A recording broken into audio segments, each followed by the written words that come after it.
Hello student, मैं हूं निहाल। कैसे हैं आप सब।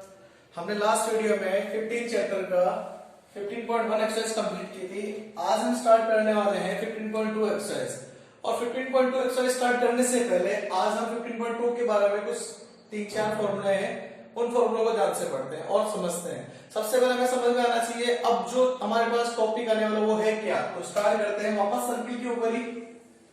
ध्यान से देखना भी ये अच्छा अपने पास टॉपिक है और जिसके ऊपर संभावना बहुत ज्यादा बनती क्वेश्चन आने की। ठीक है, तो हमारे पास आता है एक नया नाम सेक्टर, जिसको अपने बोलते हैं त्रिज्यीय खंड। क्लियर। अब त्रिज्यीय खंड की अगर अपने बात करें तो त्रिज्यीय खंड हमारे पास है क्या। सबसे पहले बात हमारी इसी के ऊपर आती है, त्रिज्यीय खंड। भाई त्रिज्यीय खंड क्या होता है, सेक्टर क्या होता है। देखो ध्यान से समझना। हमारे पास एक सर्किल है, एक सर्किल में सेंटर है और सेंटर के साथ में उसी की रेडियस के साथ जो एक पार्ट कट होगा, वही सेंटर की रेडियस के साथ में जो एक पार्ट कट होगा। एग्जांपल आप सबने पिज्जा खाया है। पिज्जा में क्या करते हैं, जैसे पिज्जा है, पिज्जा के अपने पास इतने पार्ट देते हैं ना बना के, अपने जितने पार्ट बनाना चाहिए बना सकते हैं। भाई जैसे मेरे पास ये एक पार्ट है, ये एक पार्ट क्या होगा, सेक्टर होगा। क्यों? क्योंकि ये रेडियस के साथ कट हो रहा है। ऐसा नहीं हो आपके तो सर एक सर्किल है, एक सर्किल का मैंने इतना सा पार्ट कट कर लिया, ये सेक्टर नहीं है। सेंटर से रेडियस के साथ जो पार्ट कट होगा वो हमारे पास सेक्टर कहलाएगा, जिसको हम बोलते हैं त्रिज्यीय खंड। अब इसके अंदर मेरे पास बात करते हैं, इसके कुछ फॉर्मूले हैं। फॉर्मूले पढ़ने के लिए हम देखते हैं क्या, जैसे मैं यहाँ पे एक छोटा डायग्राम और बना देता हूं, जिसके अंदर देखो ध्यान से देखना। हमारे पास ये वाला पार्ट है, इस वाले पार्ट का ये वाला हिस्सा मैं इसको अलग से शो कर देता हूं। ये वाला हिस्सा मेरे पास क्या कहलाता है, सेक्टर कहलाता है। क्लियर। सेक्टर के भी दो नाम बन गए क्या, इसको अपने बोलेंगे माइनर और बचे हुए पार्ट को हम बोलते हैं क्या, मेजर। भाई बात करते हैं, ये मेरे पास होगा दीर्घ त्रिज्यीय खंड, जिसको अपने क्या बोलते हैं, दीर्घ त्रिज्यीय खंड। और इसको अपने बोलते हैं लघु त्रिज्यीय खंड। भाई त्रिज्यीय खंड का मीन्स हो गया सेक्टर। सेक्टर हमारे पास इसके लिए अपने बात कर रहे हैं, तो भाई ये वाला पार्ट माइनर, ये वाला पार्ट मेजर। अब इसमें कुछ ज्यादा नहीं, फॉर्मूला एक बार समझना है, समझने के बाद हमारे पास कोई दिक्कत नहीं है ज्यादा। अब बात करते हैं इसमें फॉर्मूला क्या बनता है। तो फॉर्मूला है इसका पहला फॉर्मूला जो बनता है, एरिया ऑफ सेक्टर। भाई त्रिज्यीय खंड का क्षेत्रफल। भाई त्रिज्यीय खंड के क्षेत्रफल की बात करें तो मेरे पास सूत्र क्या बनेगा, अब जरा ध्यान से देखना। भाई मेरे पास सूत्र बनने वाला है ये कुछ ऐसा। आपने सर्किल का बोला था एरिया क्या होता था हमारे पास, पाई आर स्क्वायर। क्लियर। अब पाई आर स्क्वायर के साथ में क्या बनना है वो समझो। देखो हमारे पास ये बन गया थीटा। अब थीटा क्या है ये मैं आपको बताऊंगा। अपॉन में 360 इंटू वही वापस सर्किल कर दिया पाई आर स्क्वायर। अब किसी ने कहा सर कैसे बना, क्लियर, इसको समझते कैसे बना। देखो ध्यान से समझना। मेरे पास मैंने अभी आपको बताया था कि भाई रेडियस के साथ में एक पार्ट कट हो रहा है। अगर एक पार्ट कट होगा तो यहां पे कुछ ना कुछ इसका एंगल मतलब कोण, और इस कोण को अपने क्या बोलेंगे, थीटा। क्लियर। इस कोण को अपने क्या बोलते हैं, थीटा। मैं थीटा की बात करें, थीटा को कुछ ऐसा लिखते हैं, इसका सिंबल है क्यूब बना के शो करना। क्लियर। आप कोई बच्चे को ऐसा भी लिख सकते हैं, कोई बच्चे को ऐसा लिख सकते हैं, नो प्रॉब्लम, कोई दिक्कत नहीं है। ये हमारे पास थीटा ऐसा होगा। क्लियर। थीटा। अब देखो मैंने लिया थीटा के बटे 360, क्यों लिया, अब बात समझना ध्यान से। भाई मेरे पास ये एक सेक्टर है, इस सेक्टर के साथ में थीटा बाहर आया। अब थीटा मींस क्या है, तो एक सर्किल का कटा हुआ पार्ट। सर्किल का कितना हिस्सा बाहर आया वो हमें लेना है, तो भाई सर्किल का थीटा हिस्सा बाहर आ गया। अब थीटा, टोटल थीटा कितने की बात करते हैं, टोटल सर्किल का अगर मैं एक बात करूं, सर्किल का टोटल एंगल वो बनता हमारे पास 360। भाई बाहर तो 360 में से आया है ना, ऐसा तो नहीं कि डायरेक्ट थीटा अपने आप अलग ही बन गया। भाई सर्किल में से एक पार्ट ये कट हुआ, कट होने पे आया थीटा, थीटा के साथ क्या 360 में से तो बाहर निकला, 360 डिग्री एंगल में से तो बाहर निकला। तो मैंने क्या किया, थीटा के अपॉन में 360 डिग्री का डिवाइड कर दिया। बन गया इस इंटू में पाई आर स्क्वायर क्यों सर्किल का एरिया में से तो बाहर है। तो भाई इस वाले पार्ट का एरिया हमारे पास तब आ जाएगा जब मेरे को थीटा मिल जाए। और एग्जाम में जब इसके ऊपर क्वेश्चन आता है तो आपको यहाँ पे थीटा दिया जाता है, नहीं दिया जाता हिंट दी जाएगी, कभी हिंट में थीटा कैसे बनता है वो मिल जाएगा। तो थीटा मिल गया अपॉन 360 मिल गया और पाई आर स्क्वायर आ गया। ये बन गया मेरे पास क्या एरिया ऑफ सेक्टर। क्लियर। इसी के साथ एक और मेरे पास फॉर्मूला है, एक और फॉर्मूला मेरे पास क्या बनता है वो समझना ध्यान से। सेकंड, ये मैंने दो फॉर्मूला इसके काम के हैं, ध्यान रखना भाई, इससे ज्यादा इसमें कोई ज्यादा फॉर्मूले नहीं है, इसीलिए मैंने दो फॉर्मूले काम आएंगे, बाकी मैं फॉर्मूले आपको सारे लिखा चुका हूं पीछे जो आए थे। क्लियर। अब देखो ध्यान से समझना भाई, मेरे पास बात करते हैं लेंथ ऑफ आर्क सेक्टर,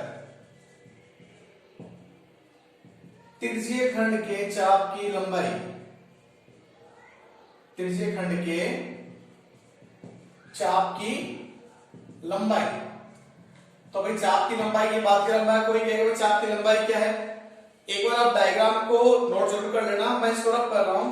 तो देखो अब मेरे पास नेक्स्ट मेरे पास चाप की लंबाई, तो भाई सेक्टर मैंने भी आपको समझाया भाई वही है, एक पार्ट ये बन रहा है। अब सेक्टर के साथ में मेरे पास क्या, अब पूछेगा क्या, ध्यान से समझना भाई, थीटा बटे में 360 पाई आर स्क्वायर पता चलता है, इसका क्षेत्रफल आ गया। क्लियर। चाप की लंबाई, चाप की लंबाई जानना, length of arc, only arc बोला ना कि टोटल, टोटल नहीं बोला, टोटल है तो अलग है, सिर्फ लेंथ ऑफ आर्क, ये यहां से यहां तक। क्लियर। अब बात करते हैं, हमने याद करो एक फॉर्मूला पढ़ा था पेरीमीटर ऑफ सर्किल, भाई वृत्त का परिमाप, सर्कमफरेंस ऑफ सर्किल या वृत्त की परिधि हमने पढ़ा था, वो कितनी होती थी 2 pi are.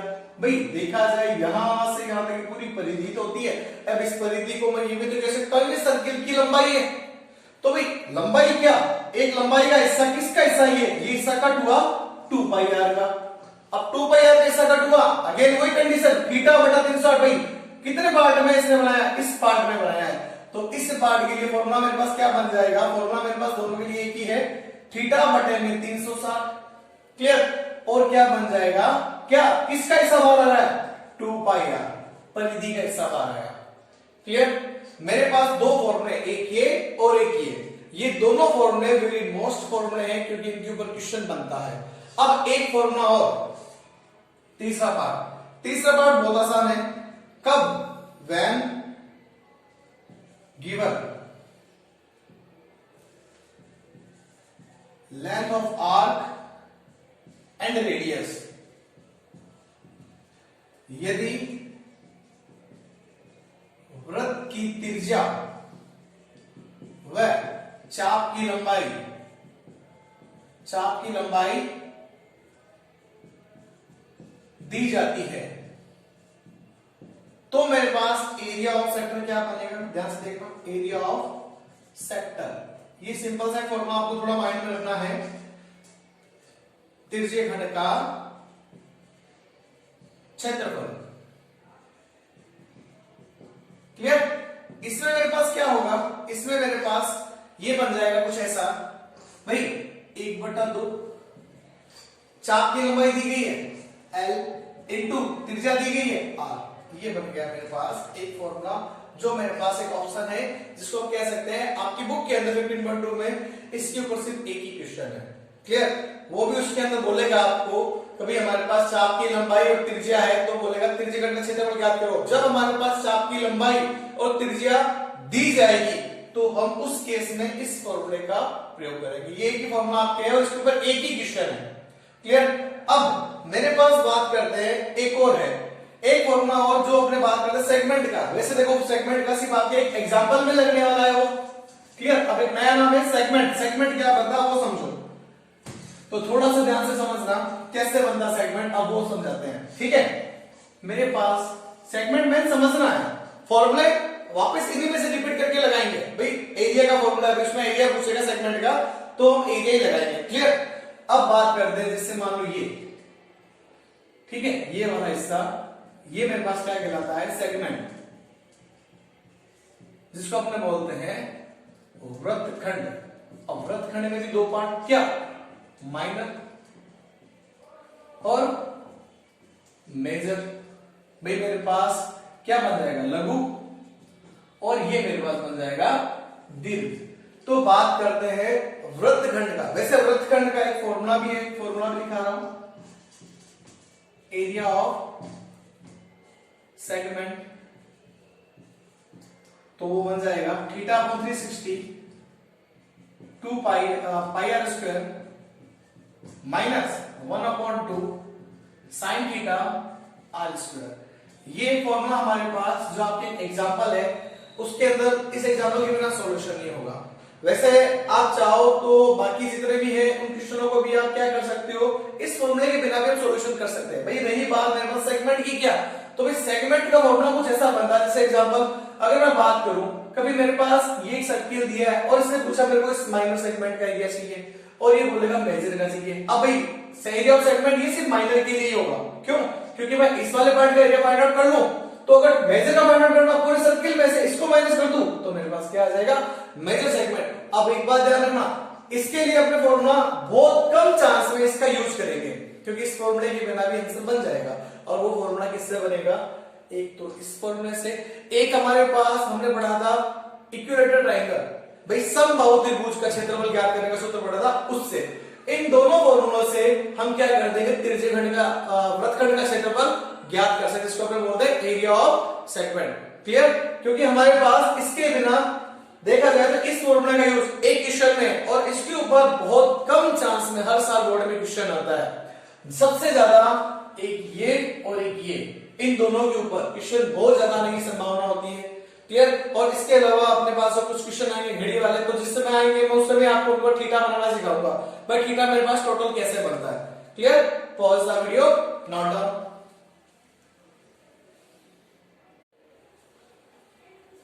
Exercise 15.2, question number first. In any circle of a radius 7 cm an arc subtends and the angle of 60 degree at the center, find the length of arc. एक वृत्त की त्रिज्या 7 सेमी है तथा केंद्र पर अंतरित कोण 60 डिग्री और चाप की लंबाई ज्ञात करनी है। तो समझो पहले एक मैं यहाँ पे छोटा सा डायग्राम भी आपके साथ साथ बना रहा हूँ, तो थोड़ा सा डायग्राम का भी ध्यान रखना। वैसे एग्जाम में अगर नहीं बनाओ तो भी कोई दिक्कत वाली बात नहीं है, फिर भी समझ के करना हमें, ठीक है। हमारे पास से बोला एक सर्किल है जिसका सेंटर पे इसने बोला है कितना 60 डिग्री का एंगल है, और इसके साथ में सबस्टेंस होता है, इसके साथ में जो मेरे पास चाप बना इसकी लंबाई ज्ञात करनी है। तो लिखते हैं यहाँ पे सबसे पहले थीटा, थीटा इक्वल कितना अभी मेरे पास दिया है ना, इसने मेरे पास दे रखा है देखो 60 डिग्री, ठीक है, an angle of the radius of substance और एंगल ऑफ 60 डिग्री। तो थीटा लिखा 60 डिग्री सबसे पहले, जो गिवन है वही लिख रहे हैं। फिर दिया है रेडियस मतलब त्रिज्या, वो कितनी है 7 सेंटीमीटर। क्लियर, यूनिट का ध्यान रखना खास करके, ठीक है। अब स्टार्ट करते हैं लेंथ ऑफ आर्क, ठीक है, चाप की लंबाई। तो दोनों मेरे पास है, एक ही बात है, सूत्र बदला थीटा अपॉन 360 कितना 2 पाई आर, पता ही है हमें। सॉल्यूशन करते हैं, वैल्यू पुट अप करनी है और सॉल्यूशन करना कोई ज्यादा हार्ड नहीं है। थीटा अपॉन 360 इनटू में 2 पाई की वैल्यू 22.7 कब लगी है, जब नहीं दी जाए, अगर दी जाती 3.14 तो वो यूज करेंगे। रेडियस है 7 से 7 कैंसिल आउट, 0 से ये गया, 6 की टेबल से इसको कट करते हैं 6 टाइम में जाता है, और 2 की टेबल से कट कर देंगे आपने 3, और ये 2 कैंसिल आउट हो गया, बस गया 22 अपॉन में 3। 22 में 3 का डिवाइडेशन कर लेते, साइड में देखना 7 टाइम में गया, 3 7 21, 1 बच गया, पॉइंट लग गया, 0 आ गया, 3 दिया 9, तो ये आया 3। तो वैसे देखा जाए तो पॉइंट के बाद वैल्यू 3.33 आ रही है। आप चाहो तो ये वाली वैल्यू भी लिख सकते हो, नहीं तो 37.3 भी लिख सकते हो। Clear, pause the video, note down. आसान सा क्वेश्चन था, कोई ज्यादा हार्ड नहीं था। अब क्वेश्चन नंबर नेक्स्ट, ध्यान से देखना, मोस्ट क्वेश्चन है, एग्जाम में आ भी सकता है, तो थोड़ा ध्यान से देखें। A sector of a circle of radius 10.5 cm contain and the angle of 45 degree. Find the area of the minor sector. देखो माइनर बोल दिया है, ठीक है। तो अब देखो माइनर बोला तो सब एक वृत्त की त्रिज्या 10.5 सेमी, त्रिज्यखंड का कोण 45 डिग्री, तो लघु त्रिज्यखंड का क्षेत्रफल। सबसे पहले आंसर में अपने लेते हैं डायग्राम। डायग्राम में मैंने बोला था अगर बनाओ तो भी ठीक है, नहीं बनाओ तो भी ठीक है, कोई दिक्कत वाली बात नहीं, लेकिन हमें समझना है। इसने बोला है ये मेरे पास एक सेक्टर पार्ट बन रहा है, इसका एंगल है 45 और मेरे को इसने बोला इसका एरिया, इसकी रेडियस भी इसने दे रखी कितनी है 10.5। स्टार्ट करते हैं सबसे पहले थीटा। थीटा मेरे पास कितना है 45 डिग्री और रेडियस की बात करें वो है 10.5 सेंटीमीटर। ध्यान रखना भाई, देखो उसमें रेडियस वन टाइम यूज हुई यूनिट सेंटीमीटर, इसमें रेडियस ध्यान रखना सेक्टर का एरिया है इसलिए। तो एरिया क्षेत्रफल की बात करें लिख देता हूं यहां पे, क्षेत्रफल मेरे पास बनता है क्या थीटा अपॉन 360 इनटू में पाई आर स्क्वायर। आप लाइन बना के लिखना एरिया ऑफ सेक्टर त्रिज्या खंड का क्षेत्रफल, ठीक है। तो देखो मेरे पास क्या बन रहा है, थीटा है मेरे पास 45 अपॉन में 360 इनटू पाई 22 अपॉन में 7, रेडियस 10.5 अगेन 10.5, पॉइंट उठाया अपॉन में 0, पॉइंट उठाया अपॉन में 0, क्लियर। अब देखो ये मेरे पास 3 की टेबल से कैंसिल आउट हो रहा है। 3 की टेबल से देखो कितने बार बचा है, 3 एकम 3 और 3 5 15, 15 टाइम में गया और यहाँ पे आ गया 1 2 0। अब 15 की टेबल हम सबको 15 पता है ना, 15 8 120 एक टाइम में जाता है, क्लियर। आगे वाली कैंसिल आउट। नेक्स्ट स्टेप में करते हैं 1 अपॉन 8 इंटू 22 अपॉन में 7, यहाँ पे आ रहा है 105 इंटू 105 और 10 इंटू 10 100 कर देते हैं। 7 की टेबल से देखो ये कैंसिल आउट होता है कितने टाइम में, 1 टाइम में गया और देखो 7 एकम 7, 3 बच गया और 7 पंजे 35, 15 टाइम में फिर गया। 2 की टेबल से ये भी कैंसिल आउट हो रहा है 11 टाइम में, ये 4 टाइम में।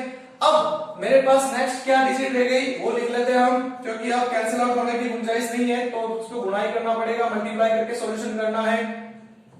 तो ये आया मेरे पास कुछ इतना, क्लियर।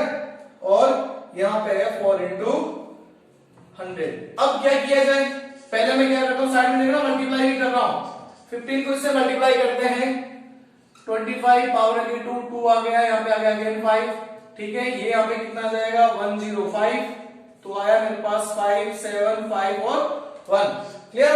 अब किससे मल्टीप्लाई है अगेन 11 से, 11 की मल्टीप्लाई भी हम लिख देते हैं कितना 5 7 5 1, फिर आ जाएगा 5 7 5 और 1, ऐड कर लेते हैं 5, ये आ जाएगा 12, पावर लगे यहाँ पे कितनी 1 8 और 5 13, पावर लगे 1 5 6 एंड 7 और ये आ गया 1।